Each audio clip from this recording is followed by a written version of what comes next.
여러분 안녕하세요. 믿음직한 원불대, 믿고 보는 원불대의 원영입니다.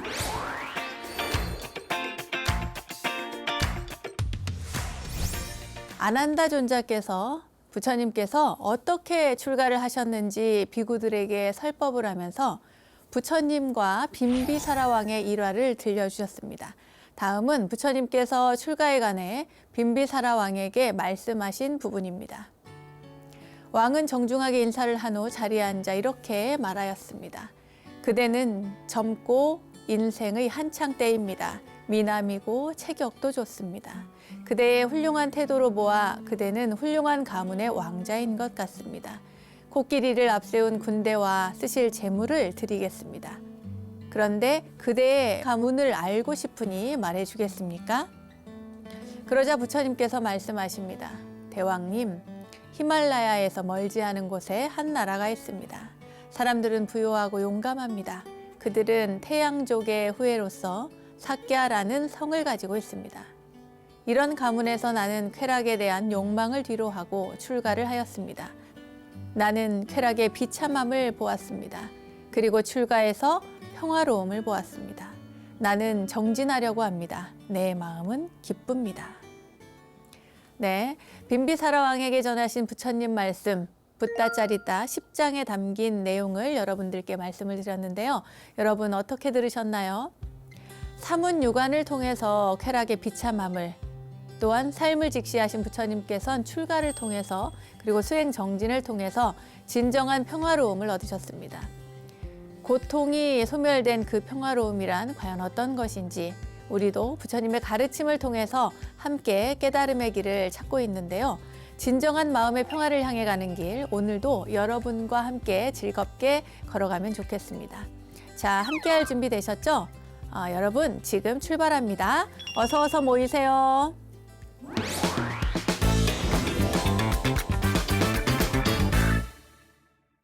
원영스님의 불교 내백과 실전편 첫 순서는 알고 보면 약이 되는 수많은 불교 이야기들, 불교 지식을 내 안에 원불대 지식 플레이 순서입니다.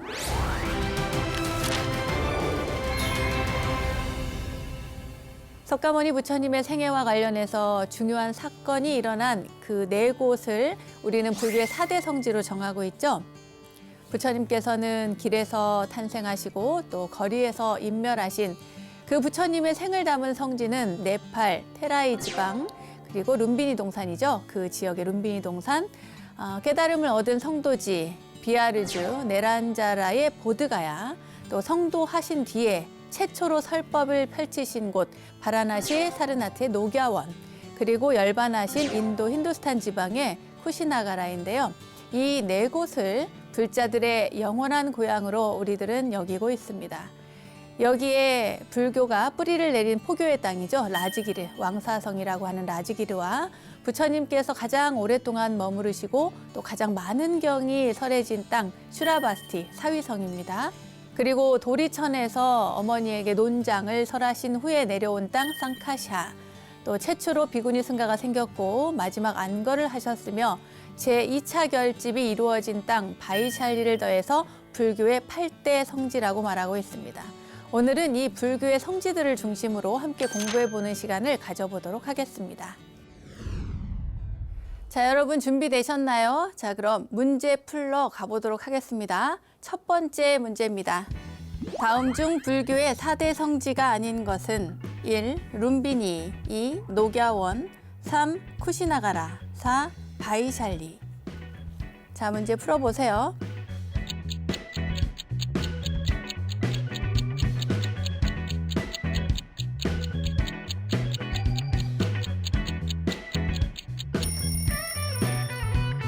너무 쉽죠, 문제? 정답은 4번 바이샬리입니다. 자, 그럼 룸비니부터 볼까요? 룸비니는 어디입니까? 룸비니는 출생지입니다. 그죠, 여러분? 부처님께서 탄생하신 곳. 자, 녹야원은 어딜까요? 녹야원? 녹야원에서 설법을 하셨죠. 부처님께서 사르나트, 녹야원, 사슴동산에서 첫 번째 설법을 하셔서 설법지입니다. 출생지, 설법지. 자, 그러면 쿠시나가라는 어딜까요? 쿠시나가라는 부처님의 열반지입니다. 부처님께서 열반에 드신 곳. 그런데 자, 바이샬리는 그럼 어디일까요? 바이샬리는 부처님께서 열반에 드신 다음에 100년쯤 지나고 나서 그때 2차 결집이 이루어지는데 그 2차 결집, 부처님의 경과 율이 결집이 된 두 번째 결집을 이 바이샬리라고 하는 도시에서 하게 됩니다. 자, 그럼 4대 성지는 어디예요? 출생지, 또 설법지, 열반지가 있습니다. 그럼 뭐가 빠졌죠? 성도지가 빠졌죠. 네, 깨달음을 얻으신 곳 보드가야가 빠졌습니다. 그리고 이 바이샬리는 그러니까 4대 성지가 아니죠. 그런데 여기는 어디에 들어가냐면 8대 성지에 들어갑니다. 8대 성지 속에 들어가는 곳이니까 4대 성지가 아닌 것은 바로 바이샬리입니다. 자, 다음 문제 보도록 하겠습니다. 부처님의 생애 가운데서 성스러운 일이 일어났던 장소를 불교에서는 4대 성지라고 하는데 다음 중 부처님께서 깨달음을 얻은 장소는 1. 룸비니 동산 2. 바라나시 3. 보드가야 4. 쿠시나가라. 문제 풀어보세요.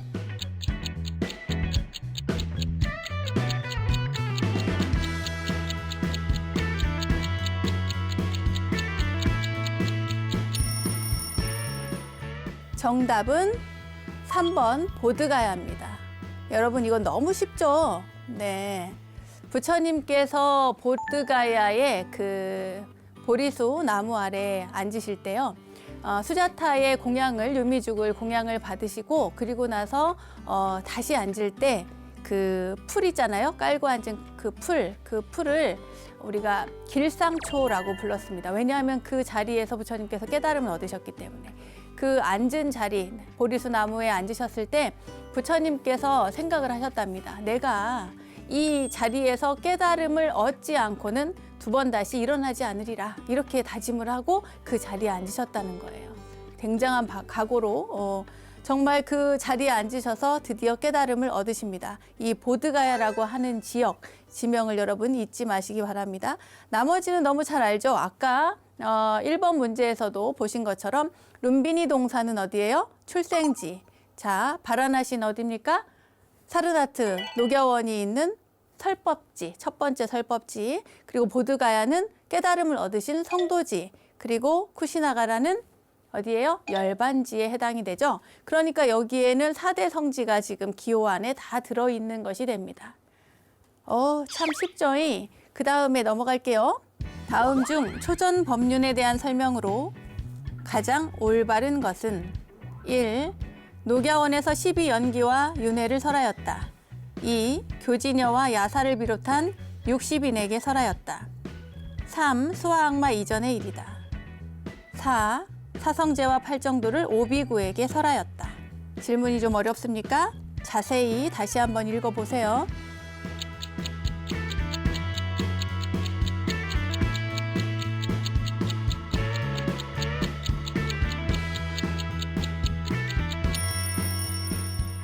자, 정답을 보겠습니다. 정답은 4번 사성제와 팔정도를 오비구에게 설하였다입니다.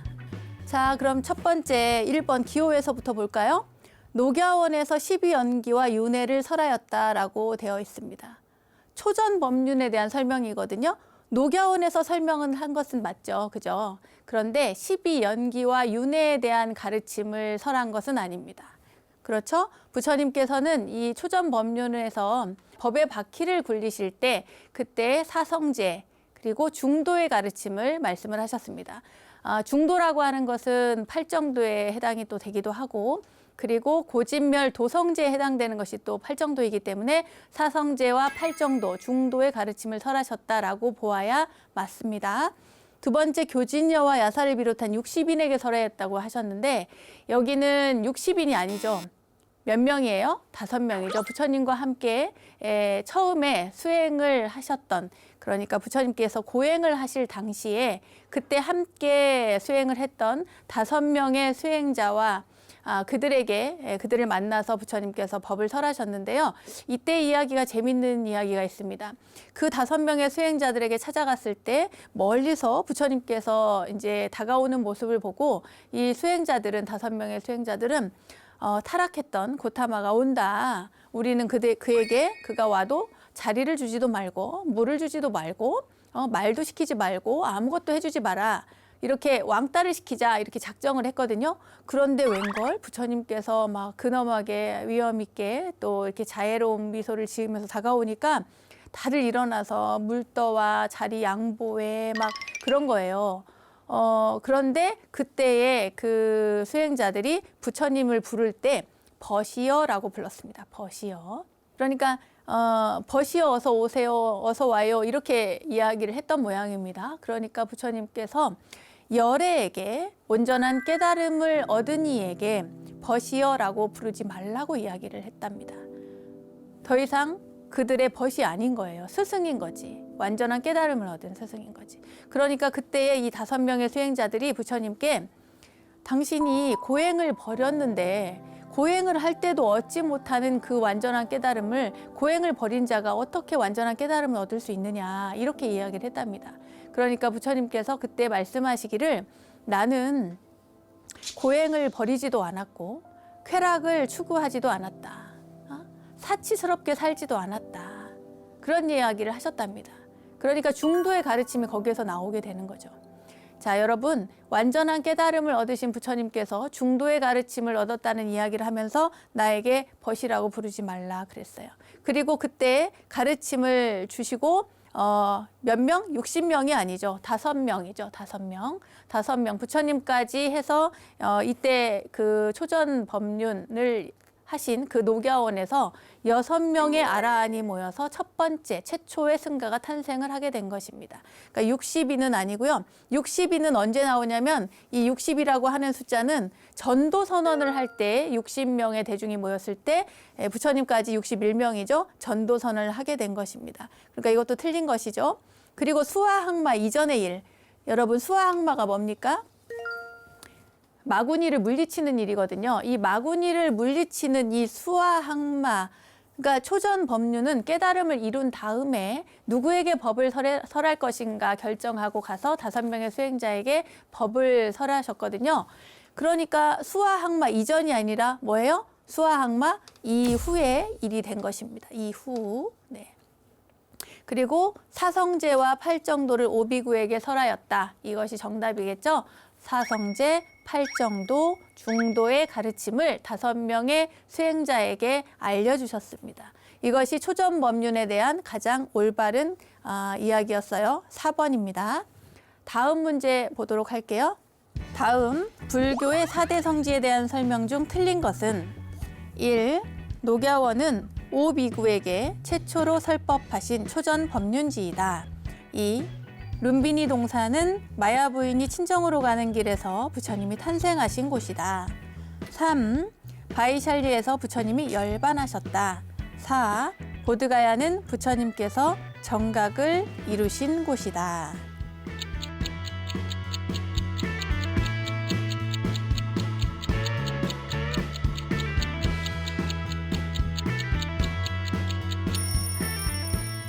정답은 뭘까요? 정답은 3번 바이샬리에서 부처님이 열반하셨다입니다. 예, 여러분 녹야원에서 오비구에게 최초로 설법하신 초전 법륜지 4대 성지 녹야원이 맞습니까? 네, 녹야원 맞지요. 4대 성지 가운데 초전 법륜지 첫 번째 설법지니까요. 그 다음에 룸비니가 나왔어요. 룸비니는 부처님께서 어떻게 하신 곳? 탄생하신 곳이다. 맞습니까? 맞지요? 네. 자, 4번부터 볼까요? 보드가야는 부처님께서 정각을 이루신 곳이다. 부처님께서 깨달음을 이루신 곳 맞나요? 맞습니다. 자, 3번 바이샬리. 앞에서도 문제가 여러 개 나왔죠? 바이샬리에서 부처님께서 열반하셨다. 열반하셨습니까? 아니죠? 네. 부처님께서 열반하신 곳은 어디죠? 바로 쿠시나가라. 쿠시나가라.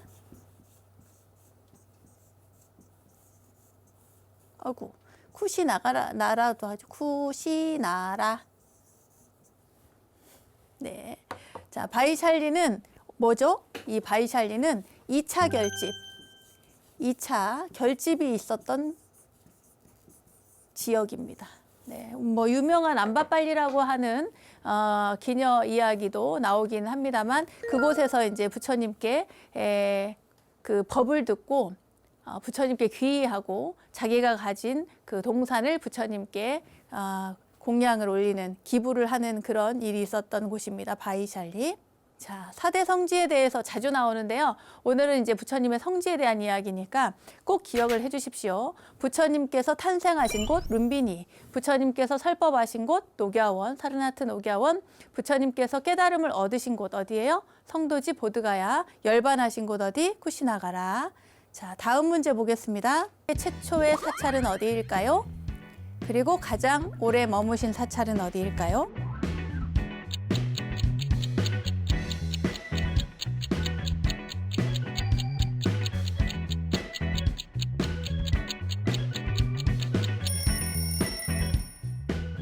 주관식이니까 여러분 다 쓰셨습니까?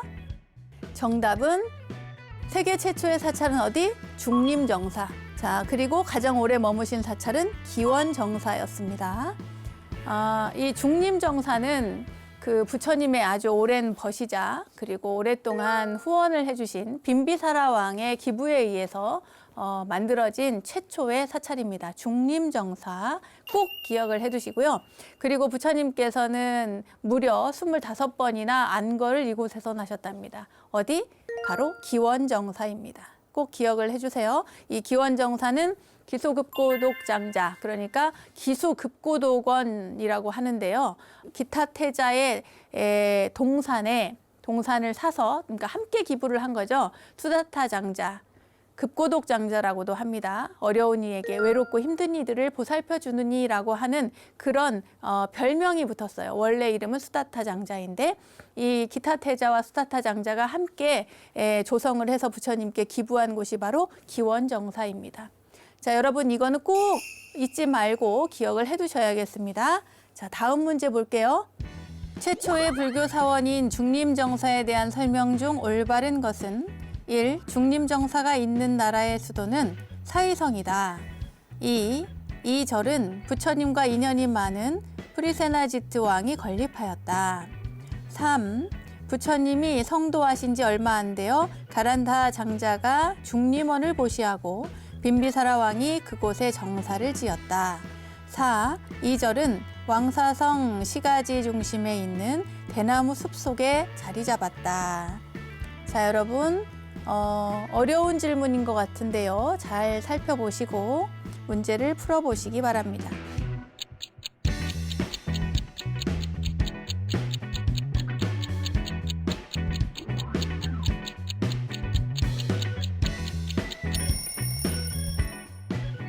네, 정답은 3번 부처님이 성도하신 지 얼마 안 되어 가란타 장자가 중림원을 보시하고 빈비사라 왕이 그곳에 정사를 지었다입니다. 자, 앞에서도 말씀을 드렸죠. 그러면 이 중림정사에 대해서 살펴보도록 하겠습니다.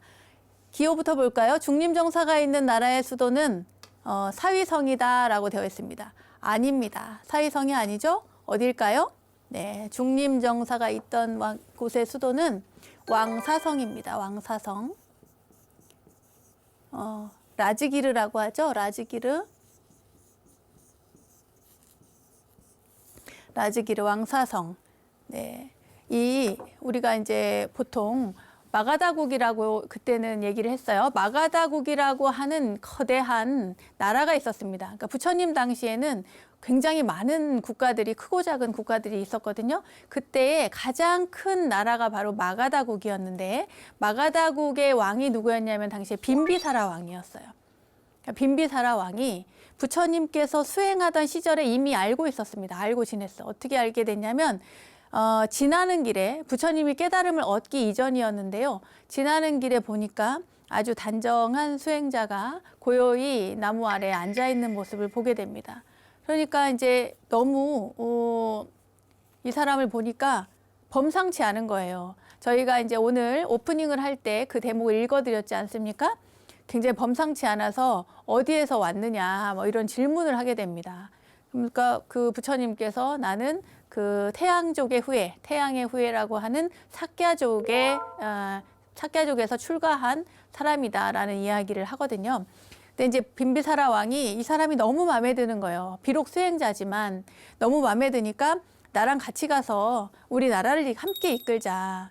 그리고 또 나중에는 나한테 여동생이 있는데 여동생과 결혼을 해가지고 나랑 같이 나라를 이끌어보자. 뭐 원하는 걸 다 주겠다. 이러면서 이제 부처님께 얘기를 합니다. 근데 부처님께서 그렇지 않다. 나는 출가해서 이 생사의 고통에서 벗어나는 그 길을 나는 찾겠다라고 이야기를 하시거든요.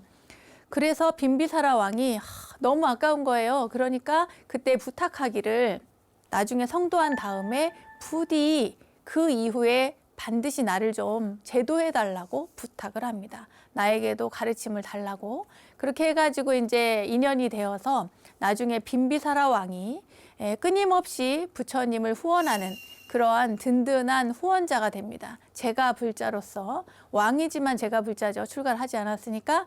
그때 그 가란타라고 하는 사람의 중림이라고 하는 동산이 있었어요. 그 동산과 또 거기에다가 중림 정사를 지어서 부처님께 보시를 하게 됩니다. 그래서 생겨난 것이 바로 중림정사인데요. 아까도 말씀드린 것처럼 우리 문제 풀다 보셨잖아요. 중림정사는 세계 최초의 사찰이다. 이것을 꼭 기억을 하시면 좋겠습니다.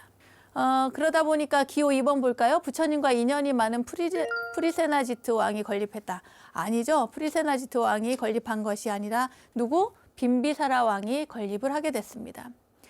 부처님이 성도하신 지 얼마 안 되어 가란타 장자가 중림원을 모시하고 빈비사라 왕이 그곳에 정사를 지었다. 이 정사가 바로 중림정사다. 맞는 말이죠. 4번 왕사성 시가지 중심에 있는 대나무 숲에 자리 잡았다. 아닙니다. 시가지 중심이 아니라 왕사성의 외곽에 이 중림이라고 하는 곳.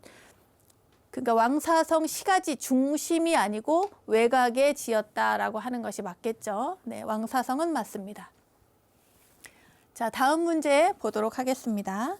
다음 중 영산회상도에 관한 설명으로 옳은 것은? 네, 영산회상도에 관한 설명이 나왔어요. 1. 대방광불 화엄경의 내용을 표현한 그림으로 화엄전에 봉안된다. 2. 석가열애의 전기를 8장면으로 압축 묘사한 그림으로 팔상전에 봉안된다. 3. 영치산에서 법화경을 설하는 법회 장면을 그린 불화로 대웅전에 봉안된다. 4. 아미타불이 서방 극락에서 설법하고 있는 모습을 그린 불화로 극락전에 봉안된다. 네, 어려운 문제가 나왔어요. 여러분 한번 풀어보세요.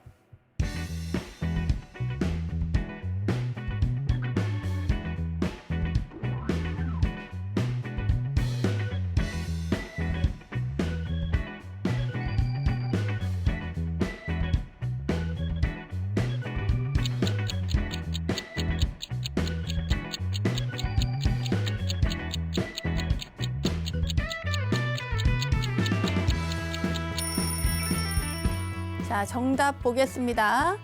3번입니다. 영치산에서 법화경을 설하는 법회 장면을 그린 불화로 대웅전에 봉안된다 라고 했어요. 자, 그러면은 뭐가 틀렸는지 한번 볼까요? 대방광불 화엄경의 내용을 표현한 그림으로 화엄전에 봉안이 된다 그랬어요. 자, 대방광불 화엄경. 여러분, 대방광불 화엄경을 그림으로 그렸대요. 뭡니까? 이것은 바로 화엄경 변상도를 말합니다. 보셨습니까? 네, 변상도 그림을 그려서 그 장면을 표현한 건데요. 네, 이렇게 해서 화엄경의 내용이 들어가 있는 그 그림은 영산회상도가 아니고 화엄경 변상도다. 그러니까 이건 맞나요? 아니죠. 틀리는 것입니다. 두 번째, 석가열애의 전기를 8장면으로 압축 묘사했다고 그랬어요. 팔상전에 봉안된다. 8장면으로 부처님의 일생을 그렸답니다.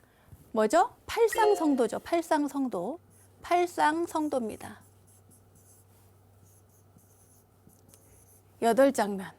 이 팔상성도는 특이하게도 부처님께서 탄생하셨을 때부터 그림이 그려진 것이 아니고요. 부처님이 그러니까 아기 시달타 태자가 어머니의 태에 들어간 그러니까 태몽에서부터 시작을 합니다. 제가 그때 설명할 때 그랬죠. 우리가 옛날에는 태어나면 1살 그랬습니다. 왜냐하면 뱃속에 있는 그 시간들을 숫자를 다 센 거죠. 그러니까 뱃속에서 10달을 있으니까 세상에 태어났을 때 1살이라고 불러도 되는 거죠. 요즘에 나이가 헷갈리긴 합니다만 아무튼 부처님의 이 팔상성도, 부처님의 전기를 살펴보면 도솔레이상부터 시작을 합니다. 그러니까 도솔천에서부터 호명보살이 내려와서 마야 부인의 태 속에 들어가는 흰 코끼리를 타고 내려온 그 그림부터 시작이 되죠. 팔상성도의 시작은 도솔레이상, 그 다음에 비람강생상, 그러니까 아기가 태어나는 겁니다. 이 어머니가 친정을 가다가 무우수 가지를 잡았을 때 그때 산기를 느껴서 아기를 낳았다고 하죠. 그 아기가 태어나서 7걸음을 걷고 6걸음이 아닙니다. 7걸음을 걷고 7번째 걸음을 내딛은 다음에 손을 하늘 위, 하늘 아래에 짚고 천상, 천하, 유아, 독존, 삼계계고, 아당한지라고 해서 그러한 외침을 또 천명을 했고 그러한 이야기들을 쭉 담은 그림이 나옵니다. 그런 다음에 도솔레이상, 비람강생상, 사문유관상, 이 아이가 점점 자라다가 왜 이러한 고통이 있을까? 사람은 왜 죽게 될까? 왜 늙게 될까? 하는 이러한 여러 가지 인생에 대한, 삶에 대한 고민을 하게 되는 시점에 내 성문에서 자기가 이 성 밖을 나가다가 고통스러운 이들을 보게 됩니다. 동문을 나갔을 때 노인을 보게 되고 왜 늙음이라는 것이 무엇일까? 그 다음에 남문을 갔을 때 병자를 보게 됩니다. 인간이 왜 이렇게 병드는가? 이런 고민을 하게 되죠. 서문을 갔을 때 죽음을 보게 됩니다. 죽어서 시체, 장례 행렬을 보고 사람이란 저렇게 다 죽는 것인가? 라고 하는 걸 느끼게 되고 그 다음에 북문을 갔을 때 북문에서 출가한 일을 보게 되죠. 그것이 바로 사문유관상입니다. 도솔레이상, 비람강생상, 사문유관상, 그 다음에 유성 출가상, 출가를 하게 되죠. 어떻게 출가해요? 라울라가 태어났을 때 성을 넘어서서 말을 타고 그 성을 넘는 그런 모습이 그림에 그려져 있습니다. 자, 외우셨나요? 도솔레이상, 비람강생상, 사문유관상, 유성 출가상. 그 다음에 수도를 열심히 하죠. 설산수도상. 수행을 열심히 합니다. 고행을 하고 나중 고행을 버리고 그 다음에 중도의 길을 가죠. 그래서 깨달음을 얻게 됩니다. 수화항마상, 마구니의 그 유혹을 뿌리치고 깨달음을 얻으신 부처님께서 그 다음에 어디예요? 수도상, 설산수도상, 수화항마상, 녹원전법상, 녹야원에서 전법을 하죠. 그리고 마지막에 부처님께서 쿠시나가라의 사라상수 아래에서 열반에 들게 됩니다. 그것을 그림으로 표현한 것이 쌍림열반상이죠. 자, 8개 다시 한번 해볼까요? 도솔레이상, 비람강생상, 사문유관상, 유성출가상, 그 다음에 설산수도상, 수화항마상, 녹원전법상, 쌍림열반상, 이렇게 팔상성도 8가지 그림이 이렇게 부처님의 생애를 압축해서 표현한 그림이 있죠. 그러나 이것은 팔상성도라고 하지 영산회상도라고 하지 않습니다. 그런데 이 영산회상도는 이 영산이라고 하는 단어 있지 않습니까? 이 영산이라는 것이 바로 영취산을 얘기합니다. 우리 영축산이라고도 하는데요. 영취산에서 법화경을 설하는 법회 장면을 그린 불화로 대웅전에 봉안이 됩니다. 이 영축산이 어디입니까? 라즈기르, 왕사성이죠, 왕사성. 왕사성에 영축산이 있습니다. 영취산에 있어요. 그 영취산에서 부처님께서 법화경도 설하시고 무량수경도 설하시고 많은 법을 이렇게 설하시는데 그 법을 설하시는 가르침, 그것을 장면으로, 그림으로 묘사한 것이 바로 영산회상도입니다. 그러니까 3번이 맞겠죠?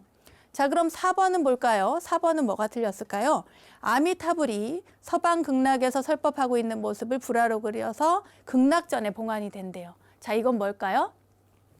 이것은 정토회상, 극락회상도라고 합니다. 그러니까 이제 아미타 부처님이 계신 곳이 정토고 극락전이 바로 정토 말하자면 아미타 부처님이 계신 서방정토 극락세계를 그림으로써 표현한 것. 벽화로서, 탱화로서, 그림으로서 이렇게 표현을 하는데 그것을 극락회상도라고 합니다. 그러니까 영산회상도하고는 관계가 없는 것이죠. 자, 여러분, 영산회상도를 여기에서 우리가 질문을 하게 된 것은 우리가 지금 4대 성지, 8대 성지를 공부하고 있잖아요. 그래서 그 8대 성지 가운데 왕사성에 대해서 라즈기르에 대한 이야기를 하려고 합니다. 라즈기르는 부처님께서 많은 설법을 하신 곳이기도 하지만 불교가 그 땅에, 인도 땅에 자리 잡을 때 가장 중요한 역할을 했던 곳이 바로 영취산이고, 그 영취산이 있는 곳이 바로 왕사성 라즈기르의 외곽이기 때문입니다. 그러니까 8대 성지 안에 들어가는 라즈기르를 여러분이 기억을 하시면 좋겠습니다. 자, 다음 문제 볼게요. 부처님께서 기원정사에서 3가지 신통력을 보이신 다음 3걸음 만에 도리천으로 올라가셔서 도리천에 천신으로 태어나신 어머니를 뵙고 인간의 시간으로 3개월간 법문을 하시고 내려오신 곳은 어디일까요? 1. 슈라바스티, 2. 상카샤, 3. 사르나트, 4. 쿠시나가르.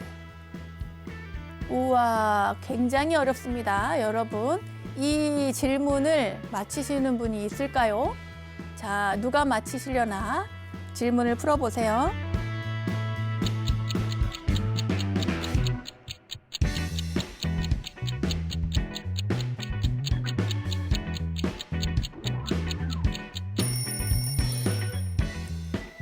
자, 정답 한번 볼까요? 네, 정답은 2번 쌍카샤입니다. 부처님께서 기원정사에 계실 때 여기 도리천으로 가셨. 도리천. 도리천이 여러분 어디입니까? 도리천. 도리천이 어디 있을까요? 도리천은 바로 어디? 수미산의 꼭대기에 도리천이 있다고 합니다. 우리가 이제 그 불교의 세계관을 할 때 시즌 1에서 공부를 하긴 했는데요. 이 세계의 중심을 불교에서는 수미산을 중심으로 이 세계관을 펼칩니다. 그 가운데 도리천은 어디? 수미산의 꼭대기 있어요. 이 꼭대기에 도리천이 있고 사천왕천은 이 중간 지역, 그러니까 이 중간 지대에 사천왕천이 있다고 하죠. 근데 이 도리천에는 도리천에 유명하신 분이 있어요. 누구? 제석천왕이 계십니다.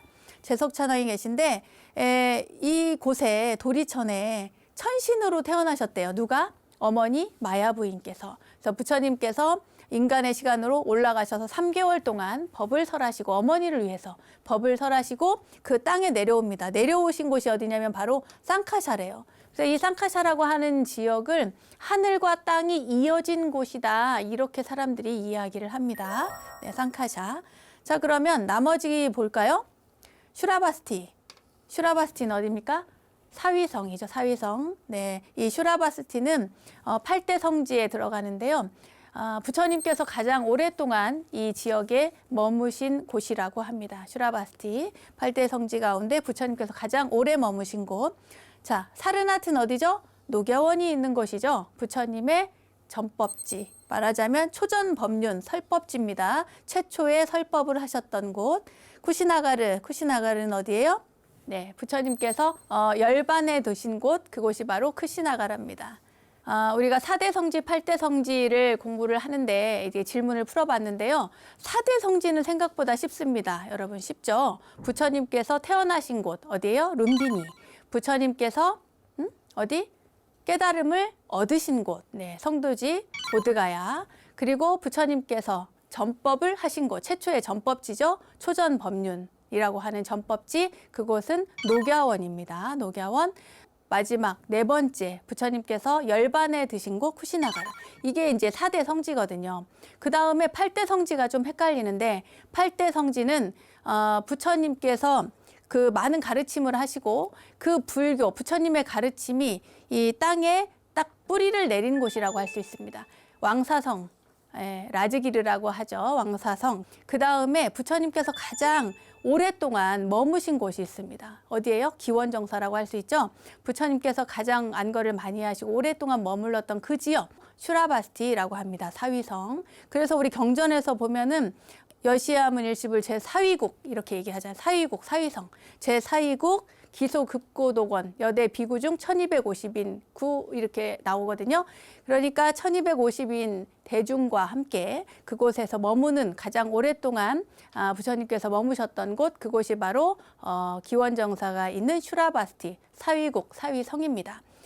이제 그리고 나서 하늘과 땅이 이어진 곳, 어머니를 위해서 도리천에 가서 법을 설하시고 부처님께서 내려오신 곳, 그 땅 쌍카샤입니다. 그리고 마지막은요, 8번째죠. 그러니까 8대 성지의 마지막은 부처님께서 열반에 드신 후에 100년쯤 지난 다음에 결집이 이루어진 부처님의 말씀과 그리고 계율을 결집했던 곳입니다. 바로 바이샬리인데요. 이 외샬리라고도 하는 그 지역. 그러니까 여러분 다시 한번 살펴볼까요? 8대 성지. 처음에는 부처님께서 탄생하신 곳 룸비니, 두 번째 성도하신 곳 보드가야, 설법하신 곳 설법지 사르나트 녹야원, 그리고 열반에 드신 곳 쿠시나가라, 그 다음에 불교가 뿌리내린 곳 왕사성 라즈기르, 그리고 부처님께서 오랫동안 머무셨던 곳 슈라바스티 사위성입니다. 그 다음에 부처님께서 어머니에게 법을 설하고 내려오신 곳 어디예요? 쌍카샤. 그리고 마지막으로 2차 결집이 이루어진 곳, 그곳이 바로 바이샬리, 외샬리라고 하는 지역입니다. 여러분 오늘 어떠셨습니까? 오늘 4대 성지, 8대 성지를 이렇게 여러분들과 함께 문제를 풀어봤는데요. 부처님의 생애 중에서도 특별히 의미 있는 곳입니다. 그 여러분들이 직접 찾아가셔서 참배도 하시고 또 성지순례를 통해서 많은 분들이 이제 부처님의 성지를 찾아가는데요. 부처님의 성지를 찾아가는 것, 그리고 기억하고 외우고 하는 것들도 굉장히 중요하지만 그 각각의 지역들이 가지고 있는 의미, 그리고 부처님께서 그 지역을 통해서 우리들에게 나누어준, 알려주신 가르침, 그것을 여러분들이 꼭 잊지 말고 또 가슴에 새겨서 실천해 나가셨으면 좋겠습니다. 원영 스님의 불교 내백과 실전편, 불교 지식을 내 안에 원영 스님의 지식인 플레이, 오늘 시간은 여기까지 하도록 하겠습니다.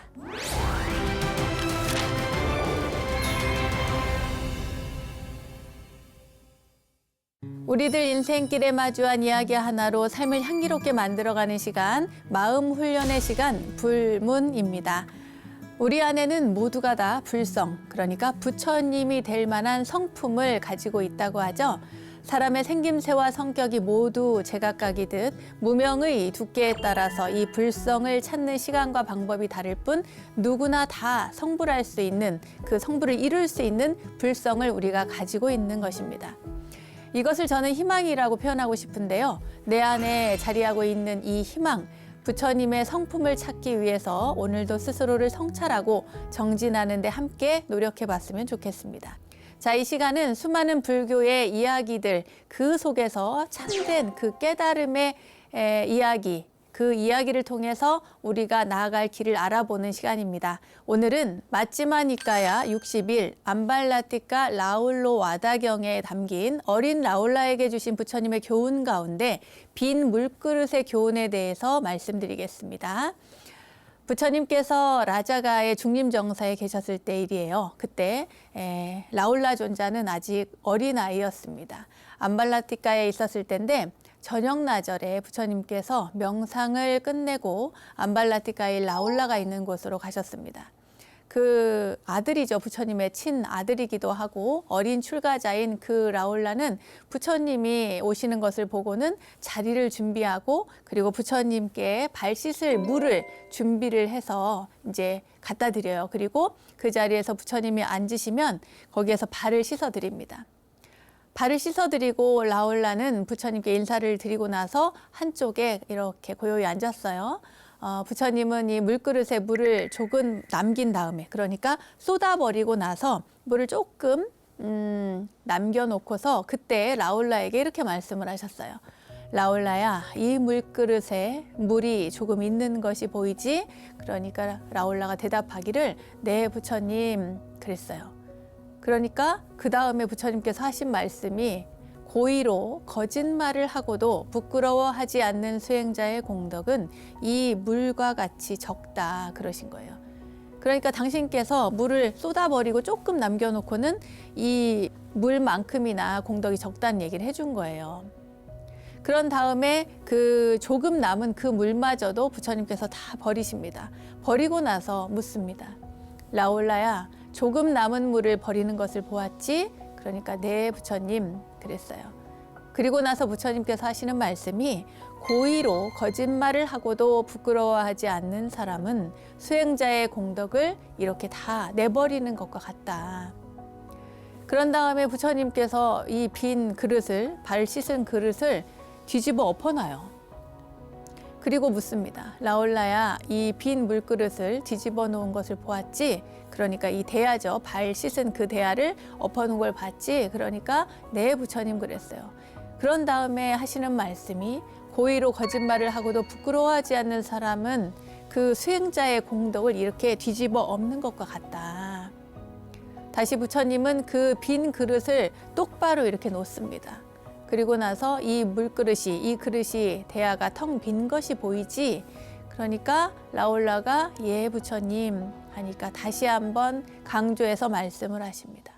고의로 거짓말을 하고도 부끄러워하지 않는 사람은 수행자의 공덕이 이렇게 텅 비게 된다. 그리고 고의로 거짓말을 하고도 부끄러워하지 않는 사람은 어떤 악한 행동도 서슴지 않고 하게 된다.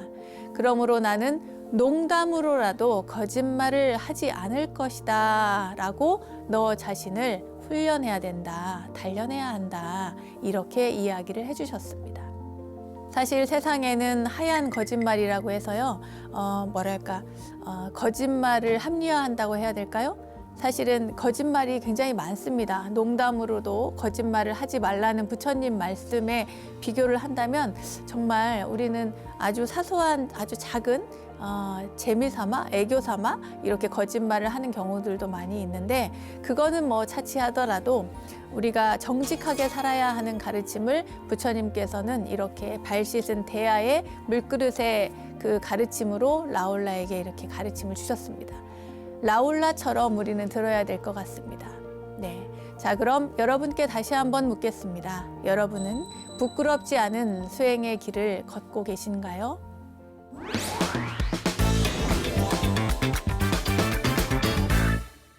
부처님의 가르침을 실생활에 적용할 수 있도록 친절하게 설명해 드리고 있는 원영 스님의 불교 대백과, 오늘은 불교의 성지들에 관한 문제들을 풀어봤고요. 부처님께서 라울라에게 주신 교훈, 거짓말하는 것에 대한 교훈도 전해드렸습니다. 자, 알무의 지혜가 가득한 시간 원불대, 오늘은 여기까지입니다.